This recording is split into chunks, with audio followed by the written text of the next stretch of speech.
This channel does not promote any violent, harmful, or illegal activities. All content provided by this channel is meant for an educational purpose only.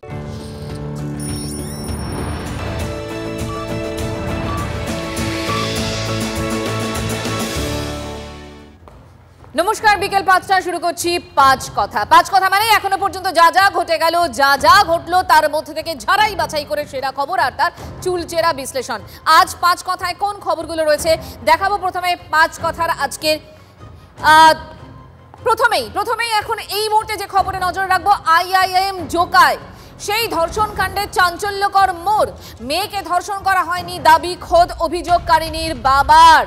আরও একবার বলছি, এই মুহূর্তের সব থেকে বড় খবর IIM জোকায় ধর্ষণ কাণ্ড। সকাল থেকে যে খবর রীতিমতো চাঞ্চল্য ছড়িয়েছিল, সেই কাণ্ডে চাঞ্চল্যকর মোড়। মেয়েকে ধর্ষণ করা হয়নি দাবি করেছেন খোদ অভিযোগকারিনীর বাবা। তার দাবি, মেয়ের নিজেই তাকে বলেছে এরকম কোনো ঘটনা ঘটেনি। আমি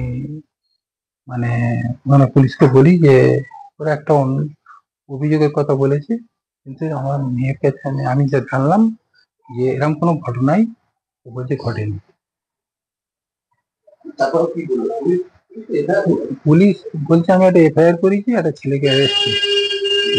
আমি মেয়ের সঙ্গে কথা বলে জানলাম, মেয়ে বললো না এরকম কিছু হয়নি। আমাকে পুলিশ বলছিল আপনি মেডিকেলে গিয়ে এই বলবেন, আমি সেগুলো কিছু বলিনি। ওগুলো অভিযোগকারিনীর বাবার কথা আপনাদেরকে শোনালাম, আরো একবার শোনাই। তার বাবা মানে অভিযোগকারিনীর বাবাই বলছেন যে না, ধর্ষণের কোনো ঘটনা ঘটেনি এবং মেয়ে নিজেই তাকে বলেছে। আরো একবার শুনুন। আমি পুলিশকে বলি যে ওরা একটা অভিযোগের কথা বলেছে, কিন্তু আমার মেয়ের কাছে আমি যা জানলাম যে এরকম কোনো ঘটনাই বলছে ঘটেনি। তারপর কি বললো পুলিশ? বলছে আমি একটা FIR করেছি, একটা ছেলেকে অ্যারেস্ট করেছি। আমি মেয়ের সঙ্গে কথা বলে জানলাম, মেয়ে বললো না এরকম কিছু হয়নি। আমাকে পুলিশ বলছিল আপনি মেডিকেলে গিয়ে এই বলবেন, আমি সেগুলো কিছু বলিনি। ওগুলো অভিযোগকারিনীর বাবা বলছেন না, এরকম ধরনের কোনো ঘটনা ঘটেনি এবং তিনি কোথা থেকে জানতে পারছেন তার মেয়ে তাকে বলছে। আর আরো একটা বড় অভিযোগ করছেন, কথা বলতে কে বলেছে? পুলিশ বলেছে নাকি কথা বলতে, এমনটাই কিন্তু তার বাবা জানাচ্ছেন। এবং এক্ষেত্রে পুলিশ কি বলছে?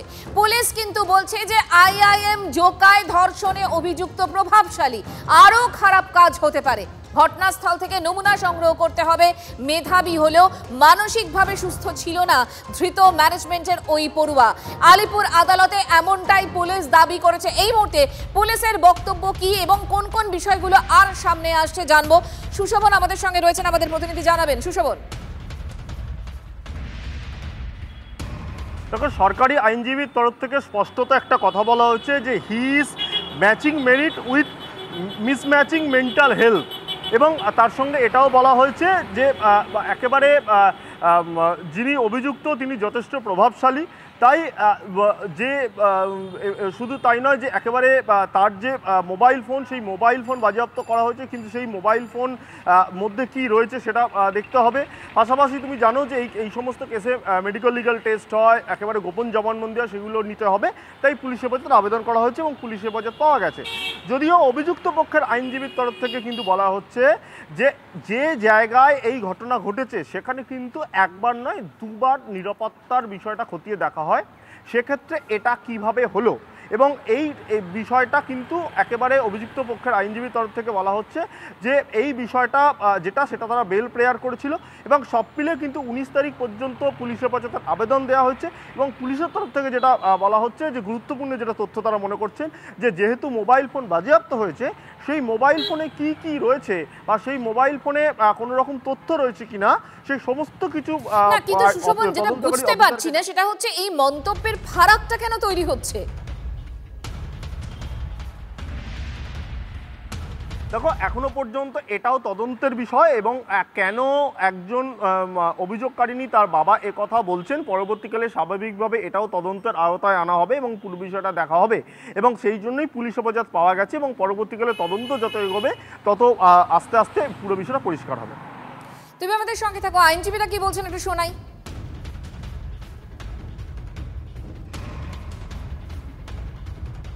কোর্টকে বলেছিলাম যে matching merit with মিসম্যাচিং mental health, যেটা বলেছিলাম যে একটা প্রিমিয়ার ইনস্টিটিউট ইন্ডিয়ার সেখানে ভর্তি হয়েছে মানে নিশ্চয়ই সে মেরিট ছিল, সেই জন্য আমরা বললাম matching merit with মিসম্যাচিং mental health. ওটা পৌঁছেছিল যখন তখন নিশ্চয়ই সেইটা ইনফ্লুয়েন্স কাটিয়ে পৌঁছেছিল ভেতরে, সেটা দেখা যাক, IIM Joka it's a very secure জায়গা অ্যান্ড এ প্রহিবিটেড প্লেস। সেখানে রেস্ট্রিক্টেড জায়গা, সেখানে এন্ট্রি করতে গেলে বিভিন্ন জায়গায় তার নিজের পরিচয়পত্র দিয়ে এবং কার কাছে দেখা করতে যাচ্ছে রেজিস্ট্রি করে তারপরে তাকে এন্ট্রি করা হয়। কিন্তু ঘটনাটা যেরমভাবে অ্যালিগেশনে দিয়েছে আমার মনে হয় ঘটনাটার মধ্যে কোনো ফিসি ব্যাপার আছে। পুলিশ যে ফরওয়ার্ডিংটা আজকে পাঠিয়েছিল মহামান্য আদালতে, সে ফরওয়ার্ডিং অনুযায়ী দেখা যাচ্ছে যে the incident was happen on 11:45 to 20:35 পর্যন্ত। কিন্তু ইনফরমেশান রিসিভ দেখা যাচ্ছে যখন কি মেয়েটি কমপ্লেন দিচ্ছে তখনও টাইম 8:35 বাজে। একই টাইমে IIM জোকার থেকে উনি ওই পার্টিকুলার হরিদেবপুর থানায় যেখানে উনি কমপ্লেনটা দিলেন ওই টাইমে উনি পৌঁছে গেলেন। পার্টিকুলার ন্যারেশন, হ্যাঁ, এটা মানে অ্যাট প্রাইম অফিসে এটা মনে হচ্ছে একটা ফলস স্টেটমেন্ট। সরকার পক্ষের আইনজীবী এবং আমাদের ডিফেন্স লয়ারদের পুঙ্খানুপুঙ্খু এতে লার্নেড কোর্ট কেস ডায়েরি পেরুজাল করে 25 তারিখ পর্যন্ত পুলিশ পিসি চেয়েছিল, ওটা 19 তারিখ পর্যন্ত ধার্য করেছে। আইনজীবীদের বক্তব্য আপনাদের শোনালাম, অর্থাৎ অনেকগুলো অসঙ্গতি এক্ষেত্রে সামনে আসছে। সুশোভন আমাদের সঙ্গে রয়েছেন। সুশোভন, যেহেতু অনেকগুলো অসঙ্গতি রয়েছে এক্ষেত্রে, ঘটনার অন্যরকম একটা মোড় সামনে চলে আসছে, সেক্ষেত্রে পুলিশ কিভাবে এগোতে চাইছে? দেখো, পুলিশ ইতিমধ্যেই নিজেদের হেফাজতে পেয়েছে। পুলিশের এখন যেটা করণীয় সেটা হলো, একদিকে মোবাইল ফোন বাজেয়াপ্ত হয়েছে, সেই মোবাইল ফোনের পাসওয়ার্ড রয়েছে এবং এই পাসওয়ার্ডের কারণ দেখেই তারা পুলিশ হেফাজত চেয়েছিল। এবার সেই মোবাইল ফোন পাসওয়ার্ড খোলা হবে এবং মোবাইল ফোনে কি রয়েছে, এই যে অভিযোগ, সেই অভিযোগ সম্পর্কিত কোনো তথ্য সেখানে রয়েছে কিনা বা কোনো রকম কিছু রয়েছে কিনা সেটা তদন্তকারী অফিসার খতিয়ে দেখবেন। এক, দ্বিতীয় হলো যে গোপন জবানবন্দি যেটা দরকার সেইটা মূলত করা হবে, মেডিকেল লিগ্যাল টেস্ট করা হবে এবং আরও যেটা গুরুত্বপূর্ণ, ঘটনাস্থলে গিয়ে সেখানকার কিন্তু ফরেন্সিক এক্সামিন অর্থাৎ বেশ কিছু নমুনা সংগ্রহ করা হবে, অর্থাৎ বেশ কিছু সায়েন্টিফিক এভিডেন্স, তার পাশাপাশি বয়ান এবং তার পাশাপাশি যে মোবাইলে বেশ কিছু তথ্য আছে কিনা, অর্থাৎ প্রত্যেকটা বিষয়কে পাশাপাশি রেখে তদন্তকারী অফিসার কিন্তু পুরো বিষয়টা বোঝার চেষ্টা করবে এবং সবশেষে যেটা গুরুত্বপূর্ণ হয় যে রিকনস্ট্রাকশন অর্থাৎ ঘটনার পুনর্নির্মাণ সেটাও করা হবে। অর্থাৎ এই যে অভিযোগ আসছে সেই অভিযোগের মূলত কি ভিত্তি রয়েছে, কি ঘটেছিল, যে অভিযোগপত্রে যেটা লেখা রয়েছে, পরবর্তীকালে যেটা বয়ান নেওয়া হবে, এই সমস্ত কিছু মিলিয়ে দেখার পরে কিন্তু পুলিশ একটা জায়গায় পৌঁছাবে এবং তারপর তদন্ত যেভাবে এগোবে সেইভাবে তারা কিন্তু আস্তে আস্তে আদালতকে পুরো বিষয়টা জানাবে। সব মিলিয়ে যে ধোঁয়াশাগুলো রয়েছে এই ধোঁয়াশাগুলো তদন্তে উঠে আসবে এবং পরিষ্কারও হবে। সুশোভন, আপাতত তোমাকে ধন্যবাদ। অর্থাৎ IIM জোকায় যে ধর্ষণ কাণ্ডের খবর আমরা পেয়েছিলাম তাতে কিন্তু এখনো অন্যরকম একটা মোড় নিল এবং এক্ষেত্রে এই যে গোটা ঘটনাটা ঘটেছে তাতে নিরাপত্তা নিয়ে প্রথম থেকে প্রশ্ন উঠেছিল, সেই নিরাপত্তা নিয়ে প্রশ্ন তুলে এবার IIM জোকার সামনে কংগ্রেসের বিক্ষোভ দেখলাম আমরা। আটক করলো পুলিশ, ছবি দেখাবো আপনাদের। আরও একবার আপনাদেরকে জানাই যে খাস কলকাতায় ক্যাম্পাসে আবারও ধর্ষণের অভিযোগ উঠেছে, নিরাপত্তা নিয়ে প্রশ্ন তুলে IIM জোকার সামনে কংগ্রেসের বিক্ষোভ, আটক করলো পুলিশ।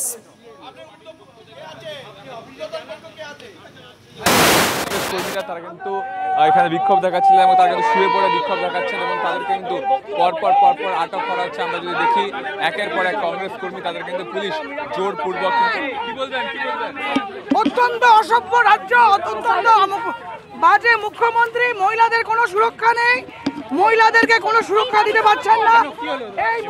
এভাবেই কিন্তু একের পর এক কংগ্রেস কর্মীকে তাদেরকে কিন্তু পরপর আটক করে নিয়ে যাওয়া হচ্ছে এবং তারা কিন্তু IIM ক্যালকাটা ক্যাম্পাসের যে মেন গেট সেটাকে আটকে সেখানে বসে বিক্ষোভ দেখাতে শুরু করেছিলেন। সেই অবস্থায় কিন্তু কংগ্রেস কর্মীদের আটক করে কিন্তু প্রিজন ভ্যানে তোলা হচ্ছে পরপর এবং পুলিশের তরফ থেকে শান্তি শৃঙ্খলা বজায় রাখার জন্য এই সিদ্ধান্তটা পরিষ্কারভাবে জানিয়ে দেওয়া হলো এবং একের পর এক কংগ্রেস কর্মীকে কিন্তু এভাবেই আটক করে প্রিজন ভ্যানে তোলা হচ্ছে। ধর্ষণ ধামাচাপা দিচ্ছে, পুলিশ এখানে সাহায্য করছে, আমাদেরকে অ্যারেস্ট করছে, ধর্ষককে বাঁচাবার এটা একটা মূল হাতিয়ার।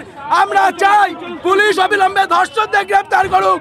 আমাদের শান্তিপূর্ণ আন্দোলনে আমাদের কেন ধর্ষণ, আমাদের কিন্তু একের পর এক কংগ্রেস কর্মীকে তাদেরকে কিন্তু আটক করে কিন্তু IIM ক্যালকাটার সামনে থেকে তুলে নিয়ে যাওয়া হলো। ক্যামেরা সূর্যেন্দুর সঙ্গে সুমন, TV9 বাংলা, কলকাতা। খাবারে মাদক মিশিয়ে আচ্ছন্ন করে ধর্ষণ, আইআইএম জোকায় ধর্ষণ কাণ্ডে সেই অভিযোগই সামনে এসেছিল। অভিযোগপত্রে তরুণী দাবি করেছেন যে কাউন্সেলিং এর কথা বলে কলেজের দ্বিতীয় বর্ষের ওই পড়ুয়া তাকে ক্যাম্পাসে ঢাকে এবং ঢোকার সময় ভিজিটার্সের রেজিস্টার, সেই রেজিস্টার বুকে নাম নথিভুক্ত করতে দেয়নি দ্বিতীয় বর্ষের ওই ম্যানেজমেন্ট পড়ুয়া। অভিযোগ তাকে নানা অছিলায় ক্যাম্পাসের ভিতরে থাকা বয়েজ হোস্টেলে নিয়ে যায় ওই পড়ুয়া। সেখানে তরুণীকে পিৎজা, জল খেতে দেয় অভিযুক্ত। খাওয়ার পরই আচ্ছন্ন হয়ে পড়েন তিনি। আর সেই সুযোগ নিয়ে বয়েজ হোস্টেলের মধ্যেই তরুণীকে ধর্ষণের অভিযোগ। বাধা দেওয়ার চেষ্টা করলে তাকে মারধর করা হয় বলেও অভিযোগ তরুণীর। এ নিয়ে ইতিমধ্যেই রাজনৈতিক তরজা শুরু হয়ে গিয়েছে। কি বলছেন তারা শুনি। হোস্টেলের মধ্যে ঘটেছে বিষয়টি, এবং সেক্ষেত্রে আমাদের সরকারের তরফ থেকে, অর্থাৎ কেন্দ্র সরকারের তরফ থেকে, কারণ ল অ্যান্ড অর্ডার আমাদের হাতে নেই, রাজ্য সরকারের হাতে ল অ্যান্ড অর্ডার আছে, আমরা বলেছি পুলিশকে উপযুক্ত ব্যবস্থা নিতে। যা ব্যবস্থা নেওয়ার পুলিশ নেবে। কেন্দ্রীয় সরকারের প্রতিষ্ঠান হতে পারে, কিন্তু আপনি চলুন ওখানে, আপনাকে আমি আঙুল দিয়ে দেখিয়ে দেব সমস্ত কর্মচারী কাদের মাধ্যমে রিক্রুট হয়, কোন লোকসভা, কন্ট্রাক্ট কে পায় ওখানে বিল্ডিং তৈরির, সব তৃণমূলের নেতারা পায়, তৃণমূলের লোকেরা পায়। আমরা কেন্দ্রীয় সরকারি সংস্থান, কিন্তু আমরা চালাতে পারছি না তো ঠিকমতো এদের অত্যাচারে। আমরা সব দেখছি, যেদিন ধরবো সেদিন আগা পাঁচতলা সোজা করে দেবো। শিক্ষা প্রতিষ্ঠানের আভ্যন্তরীণ নিরাপত্তা সুরক্ষা দেওয়ার দায়িত্ব সংশ্লিষ্ট সেই শিক্ষা প্রতিষ্ঠানের। এক্ষেত্রে সম্পূর্ণভাবে ব্যর্থ কেন্দ্রীয় সরকার, MHRD, ministry of human resource development, ব্যর্থ আইআইটি, আইআইএমের মতো কর্তৃপক্ষ। কসবার ক্ষেত্রে যেরকম আমরা এনশিওর করছি যাতে এই অপরাধীরা দৃষ্টান্তমূলক শাস্তি পায়, আমরা জানতে চাই এক্ষেত্রে কেন্দ্রীয় শিক্ষামন্ত্রক এই লুম্পেনটার সাথেও যেন একই শাস্তি হয়। শাস্তির কোনো প্রকারভেদ যদি হয় অন্তত কেন্দ্রীয় শিক্ষামন্ত্রকের পক্ষ থেকে, তাহলে বুঝতে হবে এই ধর্ষকদের পিছনে যেহেতু পার্টিকুলার একটি সংশ্লিষ্ট শিক্ষা প্রতিষ্ঠান যেটার দায়িত্ব কেন্দ্রীয় সরকারের, তাহলে বুঝতে হবে নিজেদের পিঠ বাঁচানোর জন্য তারা এই কাজ করছে।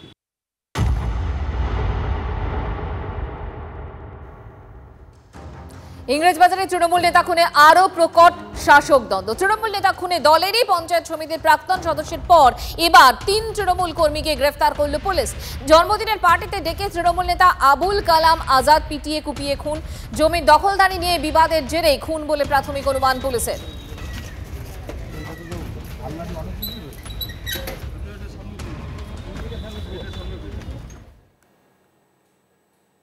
এদিকে আবার ভাঙড়ে তৃণমূল নেতা খুনের পর 1.5 দিন পার, এখনো অধরা দুষ্কৃতীরা।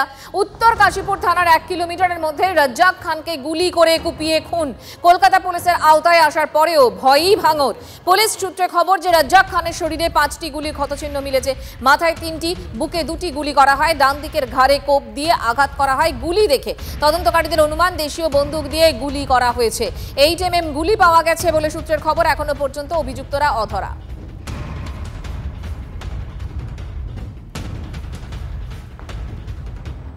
আর ভাঙড়ের নিহত এই তৃণমূল নেতার পরিবারের পাশে মুখ্যমন্ত্রী। রাজ্জাক খানের স্ত্রীকে সরকারি চাকরি, গ্রুপ ডিতে চাকরি দেওয়া হবে রাজ্জাকের স্ত্রীকে, জানালেন ক্যানিং পূর্বের বিধায়ক তৃণমূলের ভাঙড়ের পর্যবেক্ষক শওকত মোল্লা। মুখ্যমন্ত্রী তিনি এই চাকরি ব্যবস্থাটা করেছেন। আমরা সমস্ত পেপারসপত্র সোমবার দিন জমা দেব। দিদি এই ব্যবস্থা করেছে। এবারে তো সেরকম কেউ দেখার মতন কেউ নেই। ওর 2টো বাচ্চা আছে, আবার ওর বড় খুব শরীর খারাপ, মাজার হাড় হয়ে যাচ্ছে। ওর তো দেখার মতন কেউ নেই। আমি চাইবো যে রাজ্য সরকার যেন ওর পাশে থাকে। খেজুরিতে জোড়া খুনের অভিযোগে উত্তেজনা। খেজুরি থানা ঘেরাও বিজেপি, রাস্তা অবরোধ করে বিক্ষোভ, বিদ্যুৎস্পৃষ্ট হয়ে মৃত্যু। পুলিশের অনুমান মিথ্যে গল্প পুলিশের, পাল্টা বিজেপি। খেজুরির ভাঙনমারি এলাকায় মেলা চলছিল, আর সেই মেলায় বিদ্যুতের তার ছিঁড়ে সুধীর পাইক ও সুজিত দাস নামে 2 জন গুরুতর আহত হন। তাদের স্থানীয় ব্লক স্বাস্থ্য কেন্দ্রে নিয়ে গেলে মৃত বলে জানান চিকিৎসকরা। যদিও বিজেপির অভিযোগ দুষ্কৃতী হামলায় খুন হয়েছেন 2 জন। প্রতিবাদে সোমবার খেজুরি বন্ধে ডাক দিয়েছে বিজেপি।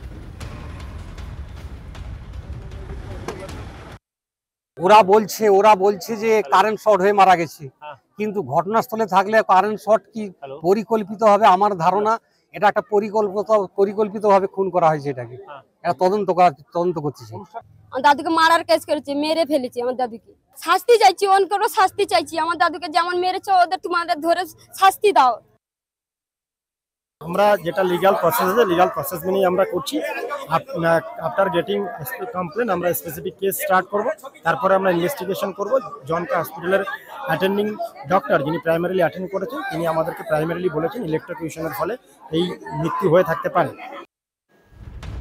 কোনো দ্বন্দ্ব নেই, দুজনকে খুনই করা হয়েছে দাবি বিরোধী দলনেতা শুভেন্দু অধিকারীর। সোমবার খেজুরি বাঁধের ডাক, ওই দিন প্রতিবাদ মিছিলে পা মেলাবেন বিরোধী দলনেতা। কমপ্লিটলি এদেরকে খুন করা হয়েছে, এটা নিয়ে কোনো দ্বিধাদ্বন্দ্ব বিষয় নেই। পরিবার পরিষ্কার মার্ডার কেস, এদেরকে যতক্ষণ না তুলছে কোনো এই বিষয়ে কম্প্রোমাইজের কোনো জায়গায় পরিবার নেই।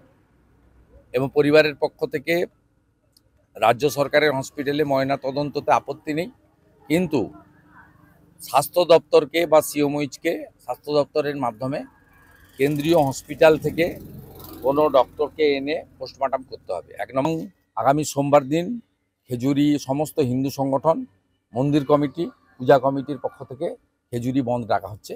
জাতীয় সড়ক, যেহেতু দীঘার ট্যুরিস্টরা যায়, জাতীয় সড়ক এই বন্ধের আওতার বাইরে থাকবে, সর্বাত্মক বন্ধ করা হবে। এবং আমি নিজে বন্ধের সমর্থনে জনকা থানা থেকে বিদ্যাপীঠ মিছিলে নেতৃত্ব। বিজেপির খুনের অভিযোগ সম্পূর্ণ ভিত্তিহীন দাবি তৃণমূলের। খেজুরিতে এখন রাজনৈতিক সন্ত্রাস নেই, তৃণমূল হিংসা সন্ত্রাসের রাজনীতি করে না, দাবি কাঁথি সাংগঠনিক জেলা তৃণমূল সভাপতি উত্তম বারিকের। অভিযোগ সম্পূর্ণ অসত্য এবং ভিত্তিহীন।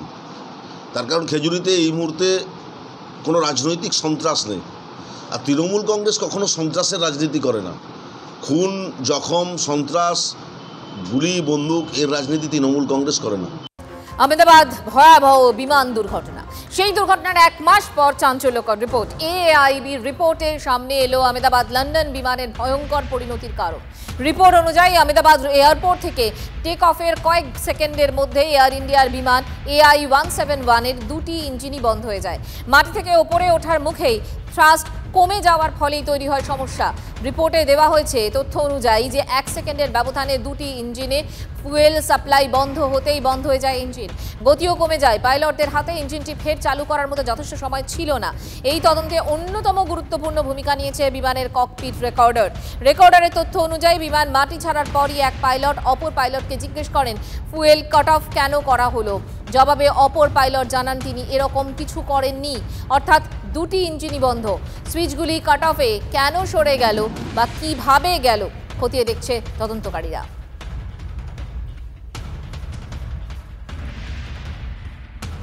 টেক অফ করার পর আচমকা বলা হচ্ছে যে ফিউল সুইচটা নাকি অফ হয়ে গেছে, কাট অফ পজিশনে চলে এসেছে, মানে আফটার ডিজাস্টার সেটা দেখা গেছে। এই সুইচটা কোনো পাইলট মানে উন্মাদ না হলে সে করবে না। আর ফিউল সুইচ সবসময় একটা গার্ডেড সুইচ হয়, মানে আমি ইচ্ছা করলাম টুক করে হাত দিয়ে অফ করে দেবো, তা হতে পারে না। আর এই ফিউল সুইচে যেতে গেলে আমাকে হাতটা অনেক এক্সটেন্ড করতে হবে। আর একজন পাইলট আরেকজনকে বলছে যে তুমি এটা বন্ধ করলে কেন, বা আরেকজন বলছে আমি এটা করিনি। এটা হ্যাঁ, তো এটা কিন্তু কোনো উন্মাদ না হলে কেউ করবে না। আর এটা সুইচটা একবার ফাট করে হাত তুলে আমি উইদিন আ সেকেন্ড একটার পর আরেকটাকে আমি অফ করতে পারবো না, মানে তার জন্য কিছুটা টাইমও লাগবে। তো এটা আমার যতদূর মনে হয় এটা একটা মেকানিক্যাল ব্যাপার হওয়ার চান্স সবচেয়ে বেশি, কেন ফ্র্যাকশন অফ এ সেকেন্ড, 1 সেকেন্ডের ডিফারেন্স, দুটো সুইচই যদি বন্ধ হয়ে যায় এটা একটা মেকানিক্যাল প্রবলেম হওয়াটা স্বাভাবিক ব্যাপার। বিমানের জোড়া ইঞ্জিনই বন্ধ হলো, কিন্তু কিভাবে? পাইলটদের ভুল না যান্ত্রিক ত্রুটিতে ইঞ্জিন বন্ধ? দুর্ঘটনার প্রাথমিক রিপোর্টের পরও কিন্তু ধন্দ কাটলো না। উড়ানের 3 সেকেন্ড পরই জোড়া ইঞ্জিন বন্ধ হয়ে যায়। মাত্র 1 সেকেন্ডের ভাড়াকে বন্ধ 2 ইঞ্জিনের জ্বালানি সুইচ। সঙ্গে সঙ্গে বন্ধ হয়ে যায় ইঞ্জিনে জ্বালানি সরবরাহ। বন্ধ করলে কেন? এক পাইলট অন্যজনকে প্রশ্ন করেন, আমি বন্ধ করিনি, জানিয়ে দেন অন্য পাইলট। ককপিট ভয়েস রেকর্ডারের এই তথ্যে আরও বাড়ল ধন্দ। সকালেই বিমানের স্টেবিলাইজার সেন্সরে ত্রুটি ধরা পড়ে। দিল্লি আহমেদাবাদ উড়ানের পাইলট ত্রুটির কথা জানান। ত্রুটি ঠিক করে 11টা 40 মিনিটে বিমান ওড়ার ছাড়পত্র দেওয়া হয়। আর কোনো ত্রুটি ছিল কি? এখনো উঠছে সেই প্রশ্নই। কার কি জন্য কিভাবে রিয়াক্ট হচ্ছে ককপিট রেকর্ডার থেকে পুরোপুরিভাবে সেটা জানা সম্ভব নয়। তার সঙ্গে নানা রকমের মেকানিক্যাল, ইলেকট্রিক্যাল কেন ফেলিওর কি হচ্ছে ইনভেস্টিগেশনের দরকার হয়। এক্ষেত্রেও তার ব্যতিক্রম নয়। তাই জন্য আমাদের ওয়েট করা উচিত। এমনও একটা শুনেছিলাম থিওরি যে পাইলটের সিট যেটা ফিক্স থাকে তার একটা তার পিন থাকে, সিট লকিং পিন, সেই লকিং পিনটা যদি ভেঙে যায় সিটটা পেছনে চলে যাবে। আমার সিট পেছনে চলে গেলে আমার যে জয়স্টিকটা আছে সেটা পেছনে যাবে এবং আমার বডি ওয়েট অনুযায়ী সেটা তখনই পেছনে গেলেই ইঞ্জিনে থ্রাস্ট কমে যাবে এবং ফুয়েল যাবে না, তার জন্যও হতে পারে। এখনও আমরা কিছুই বলতে পারি না। অনুপ্রবেশকারী বাংলাদেশি সন্দেহে ভিন রাজ্যে হেনস্থা আবারও আতঙ্কে সিটিয়ে নদিয়ার পানি ঘাটার শ্রমিকরা। যারা দীর্ঘদিন ধরে ভিন রাজ্যে কাজ করেন তারাই এখন গ্রামে থাকতে চাইছেন আর অন্য রাজ্যমুখী হতে চাইছেন না। এই মুহূর্তে তাদের কি বক্তব্য, কেন তারা ভয় পাচ্ছেন, কেন তারা বাইরে যেতে চাইছেন না, সবটাই জানবো। মহাদেব আমাদের সঙ্গে রয়েছেন, আমাদের প্রতিনিধি জানাবেন। মহাদেব। একদমই দেখো, তারা বাইরে যেতে চাইছে না এই কারণে তাদের যেহেতু সম্প্রতি যে ঘটনা ঘটেছে উড়িষ্যায়, তাদেরকে আটক করা হয়েছিল বেশ কয়েকজনকে এবং তাদের আধার কার্ড অন্যান্য পরিচয়পত্র দেখা হয়েছিল এবং বেশ কয়েকদিন ধরে তাদেরকে আটক করে রাখা হয়। এই কারণেই তারা এখন আতঙ্কিত হয়ে পড়েছেন, তারা বাইরে যেতে চাইছেন না। যদি বাইরে যায় সেক্ষেত্রে যদি আবার অন্য কোনো জায়গায় বা সেখানে তাদেরকে আটক করা হয় এবং তাদেরকে পরিচয়পত্র দেখার নাম করে আটকে রাখা হয় বা তাদেরকে যদি অন্য কোনো ব্যবস্থা গ্রহণ করা হয়, এই আতঙ্কের মধ্যেই রয়েছেন যারা দীর্ঘদিন ধরে ভিন রাজ্যে বিভিন্ন সময় পাড়ি দিয়েছেন। তারাও কিন্তু এখন আর যেতে চাইছেন না। যারা দু একদিনের মধ্যে যাবেন ভেবেছিলেন তারাও কিন্তু মূলত বন্ধ করেছেন। এখন তারা গ্রামের মধ্যে থেকেই তারা গ্রামের যে সকল এলাকায় কাজ রয়েছে সেই সকল কাজ করতে চাইছেন এবং এই আতঙ্কের পরিস্থিতি থেকে তারা কিন্তু নিজেদের আতঙ্কিত করে ফেলেছেন। ধন্যবাদ মহাদেব।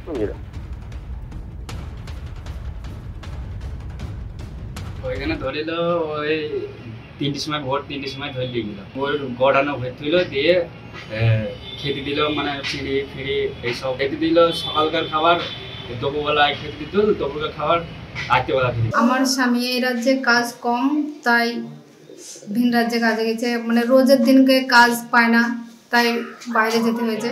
আমরা চাই যে আমাদের স্বামীরা এই রাজ্যেই থাক, ভিন রাজ্যে না যায়। কাজ প্রতিদিনের জন্য যেন কাজ আমাদের সরকার আমাদের ব্যবস্থা করে দেয়। এই যে আমাদের যদি শারীরিকভাবে অসুবিধা হয় বা আমার ছেলেদের কিছু হয়, আমাদের দেখার কেউ নেই। দীর্ঘদিন বেহাল রাস্তা, তৃণমূল কর্মীদের বিক্ষোভের মুখে দলেরই বিধায়ক। উত্তর দিনাজপুরের করণদিঘির ছবি ভাইরাল। গতকাল বিকেলে দিঘলগাঁও হাটে 21শে জুলাইয়ের প্রস্তুতি সভায় বক্তব্য রাখছিলেন করণদিঘির বিধায়ক গৌতম পাল। সে সময় বেহাল রাস্তা নিয়ে বিধায়কের কাছে প্রশ্ন করেন এক বৃদ্ধ, আর তাতেই কার্যত তেলে বেগুনে জ্বলে ওঠেন তৃণমূল বিধায়ক গৌতম পাল। বৃদ্ধকে উদ্দেশ্য করে অশালীন মন্তব্য করেন বলে অভিযোগ। খুবই খারাপ, চলার মতো না। 10 থেকে 12 কিলোমিটার। আমরা কি বক্তব্য বলে ভোটটা নিয়ে লাই, আমরা ভোটটা পারি বলেই দিই, কিন্তু আমাদের কথা কোনোটাই রাখছে না। যখনই বলি তখন নোংরা ভাষায় কথা বলে। অসুবিধা হয় আমাদের চলাফেরা অবস্থা, বৃষ্টির জন্য আমরা বৃষ্টি হলে আমরা বের হতে পারি না বাড়ি থেকে। পাকা রাস্তা, পুরো জল, বৃষ্টি, বাড়ি থেকে বের হতে পারছি না। আমরা ভালোর জন্য প্রতিবাদ করতে গেলাম, গ্রামের লোক আজকে সারা রাত্রে ঘুমাতে পারিনি, পুলিশের এত চাপ, আমরা গোটা রাত ঘুমাতে পারিনি। এর আগেও বহুবার ওকে কমপ্লেন দেওয়া হয়েছে, এই রাস্তার জন্য ডিপেন্ড করা হয়েছে, কিন্তু কোনো কথায় কর্ণপাতি দিচ্ছে না। যখন ইলেকশন আসে তখন আসলো, আর এই তো মানুষকে মানে বুঝাই সুজাই নিয়ে ভোটটা নিয়ে চলে গেল, বাস হয়ে গেল। ভোট দেওয়ার মানে ভোট দিতে যাও না, ভোট দিয়ে আমরা নিয়ে চলে যাই। যখন কোনো কথা আমাদেরকে বলতে আসে, মানে কেউ ওরা কথা শুনছে না আমাদের। রাস্তায় কঙ্কালসার পরিস্থিতি, যেখানে সেখানে বড় বড় গর্ত, বর্ষায় জল জমে পরিস্থিতি কি দুর্বিষহ হচ্ছে পথচারীদের তা কিন্তু স্পষ্ট। অন্যদিকে এই ধরনের পাথর বেরিয়ে রাস্তার কঙ্কালসার পরিস্থিতি ফুটে উঠেছে। বলতে গেলে এই অবস্থায় সাধারণ মানুষ তারা কিন্তু প্রশ্ন তুলছেন, ভোট আসে ভোট যায়, ভোট নিতে জনপ্রতিনিধিরা আসেন, কিন্তু ভোট পেরিয়ে গেলে তাদের কাছে রাস্তার দাবি করতে গেলে কিন্তু কুকথা শুনতে হয়, কটূক্তি শুনতে হয়। কবে হাল ফিরবে বাংলার রাস্তার? কবে এই অঞ্চলের মানুষ ভালো রাস্তা দিয়ে যাতায়াত করবেন, তাদের দাবি পূরণ করবে জনপ্রতিনিধিরা? এখন তাই কিন্তু লাখ টাকার প্রশ্ন।